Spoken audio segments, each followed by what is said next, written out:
차관이요. 예. 정책 결정을 하면은 주관 부문 보건복지에서 여러 가지 토론이 이루어지죠. 예, 그렇습니다.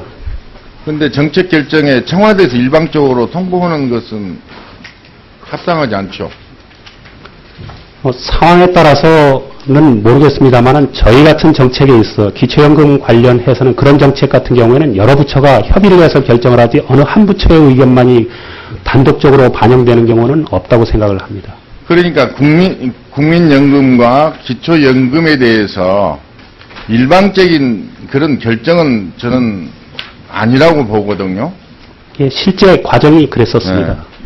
그런데 우리 국민연금공단의 97%가 부정적인 생각을 가지고 있다는데 우리 국민연금공단 이사장님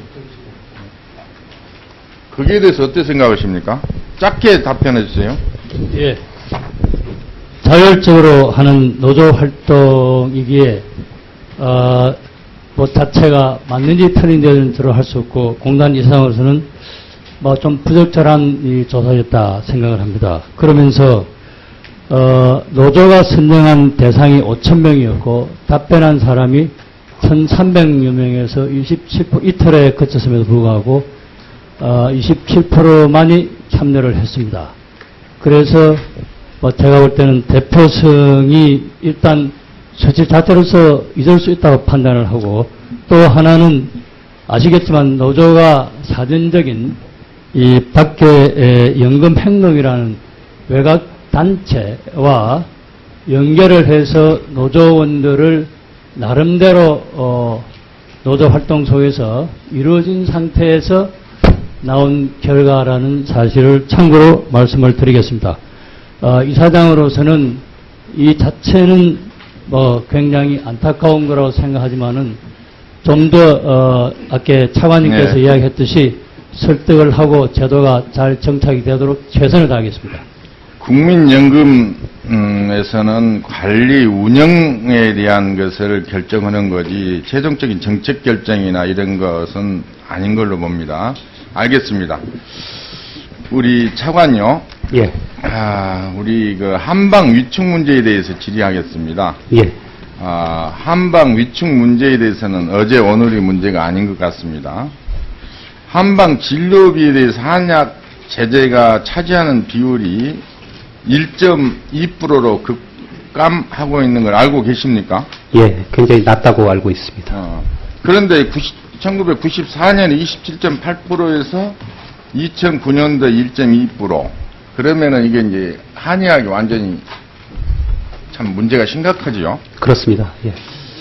이같이 한의학 제재 이용률이 줄어든 이유는 어떻게 생각하십니까? 아무래도 그 한방의료기관에서 청약 중심으로 투약 행위가 이루어지다 보니까 그리고 또 보험약가 보상이 조금 낮은 것 같습니다.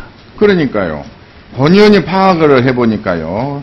보험급여를 90년대에 56종으로 했는데 근 20년이 지나도록 지금 제자리 걸음.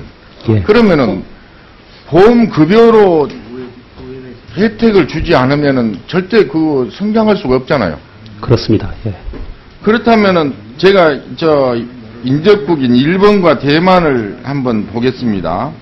일본의 경우는 67년도에 4개 품목에서 현재 148개 건강보험이 확대되고 있고요. 대만은 약제 급여가 차지하는 비율이 한 30% 됩니다. 그러면은 한방 의료 인식에 보면은 탄약의 형태로 복용이 불편하기 때문에 먹기 불편하지 않은 형태로 되어 있다.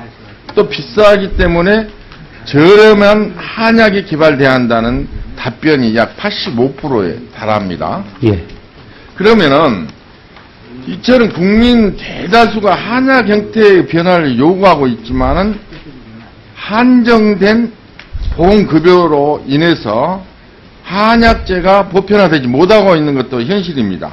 예, 그렇습니다. 그렇죠? 예. 현재 정부에서는 천연물 의약품에 대해서 투자를 많이 하고 계시죠. 예. 그런데 향후 세계 시장 규모는 어떻게 예상하고 있습니까? 그 각 나라별로 좀 정의가 상이하다 보니까 저희가 전체 시장 규모를 예측하는 데는 좀 어려움이 있습니다. 네, 그럴 겁니다.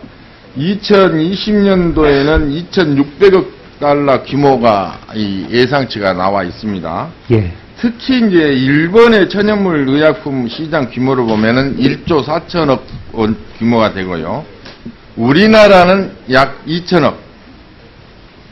그래서 이게 우리나라의 정책이나 한의학 정책이 뒤떨어져 있다는 겁니다. 보면은 일본의 천연물 의약품 그 선도 기업은 쭈무라 어려운 여러 가지 어려웠습니다. 거기도.